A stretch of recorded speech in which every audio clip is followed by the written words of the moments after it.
Hey everyone, Ashish and this side from Innovate Yourself. Welcome back to another exciting video in the series of ESP-IDF. Today I am back again for the new topic on the bare metal programming. In our today's video, I'll show you that how you can control the movements of your mini stepper motor using the ULN2003. In one of our previous video, I've already shown you the complete concept that how you can do the movement of your mini stepper motor using the ULN2003. If you haven't watched that video, I'll recommend you must watch that video and then move to this topic.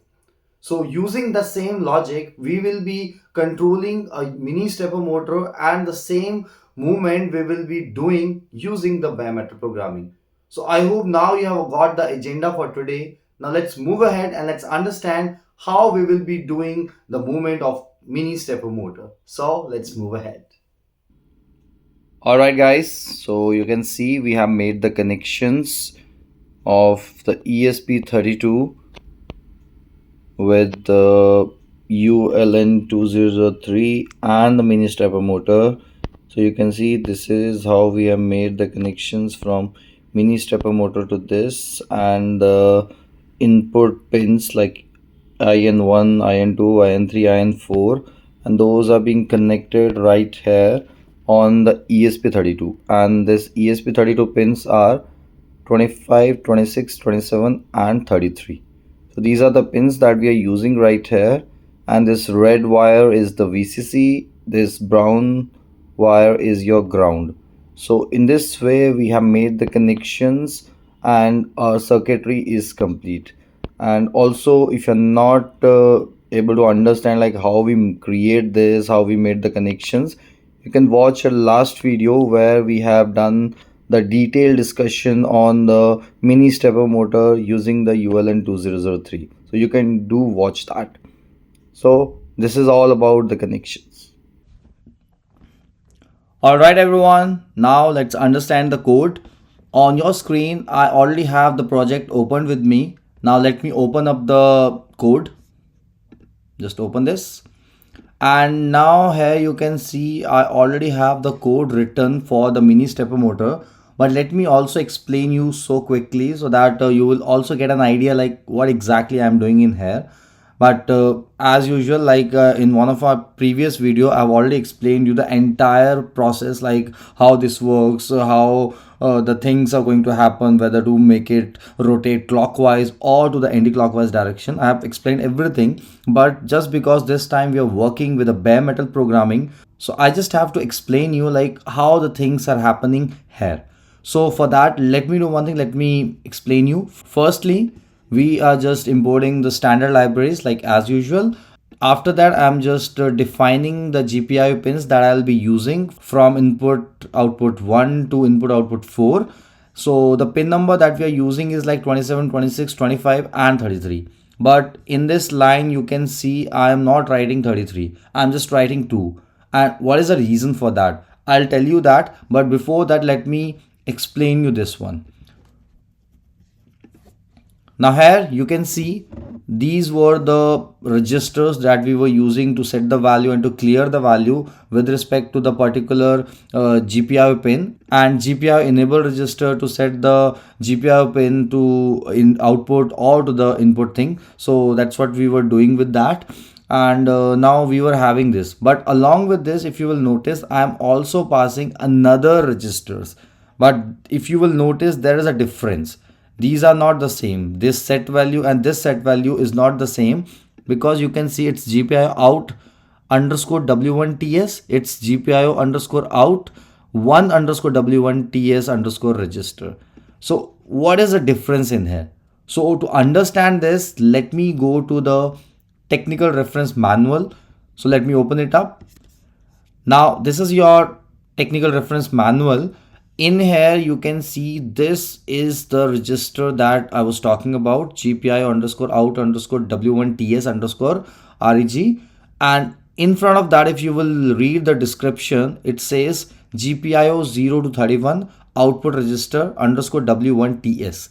This simply means if you want to use this register, then you can only use the pins from 0 to 31. That means if you are working with GPIO pin number from 0 to 31, then you will use this register. But let's say if I'm not using pin number, like any pin number between 0 to 31, then you will go for another register. And what is that another register?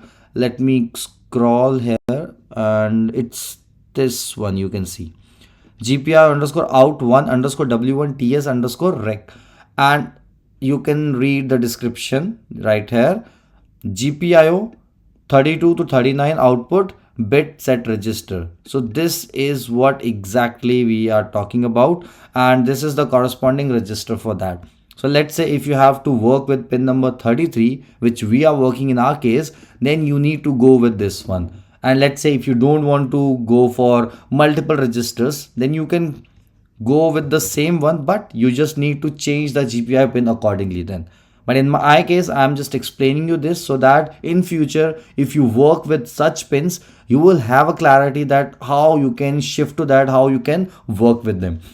So this is the main agenda why I just included pin number 33 to explain you. So this is how we have done it. Similarly, we have done for the clear bit as well. This is from 32 to 39, and after that enable register, this is from 0 to 31. Similarly, we will go with GPI underscore enable 1 underscore register. This is from 32 to 39, and this is the corresponding register for that, which we will be using in our case. So now I hope you have got a clarity like why we have used a different register values for the pin number 33. This is one thing. Now let's go back to the code. Now that you have got a clarity that why we are using this, so with respect to that, you will further be able to set all the things. You can make it volatile and then further use it to set the GPIO pin as an input or as an output, and similarly to set and clear the value with respect to the defined registers. This is how we can do it. But now one more thing comes is this one, that why are we putting this GPIO pin number as 2 instead of 33. So let me explain you. So let's say we have a block in which we have to store the value, but we can only store the values from 0 to 31. So let's say 0 is your 0th index and 31 is your 31st index, right? So in this way you can store the values from 0 to 31. But there is one condition. If you have to store the further values, let's say from 32 to 39, then you have to store it in the next block. So that means if you have to store the value of 32, that will come on the indexing as 0.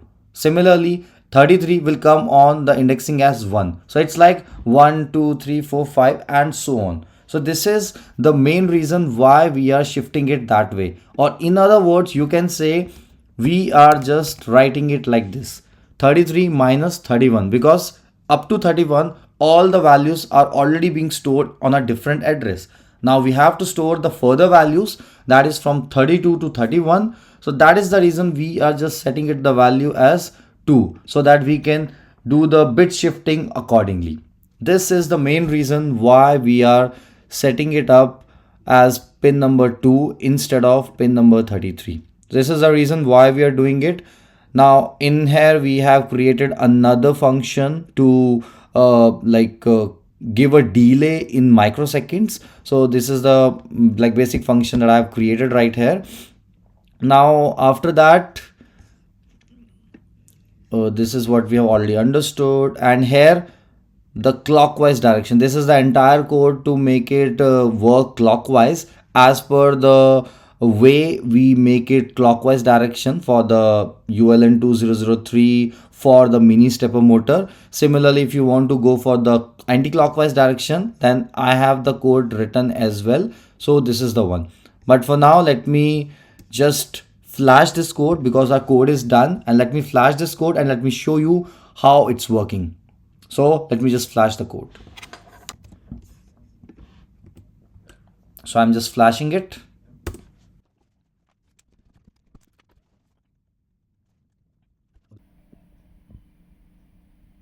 Alright guys, so you can see the stepper motor is moving clockwise.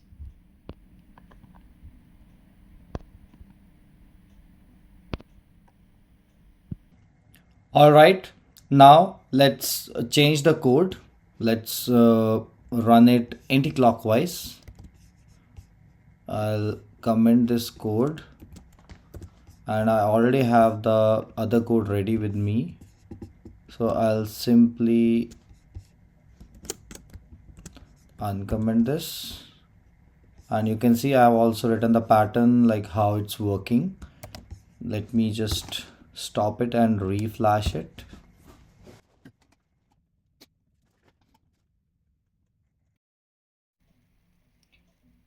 So now you can see the motor, or you can say the mini stepper motor, is running in the anti-clockwise direction. So this is how we can simply control the direction of the mini stepper motor. So that's all for today. I hope you have liked our today's video. If you have liked this video, do click on the like button, and if you're new to this channel and if you haven't subscribed to our channel yet, do click on the subscribe button so that you never miss an update from our channel. And also, if you're not able to understand like what we have covered in our today's video, feel free to leave a comment below in the comment section, and I'll try to help you as soon as possible. So this was it. See you in the next video. Till then, bye bye and happy learning.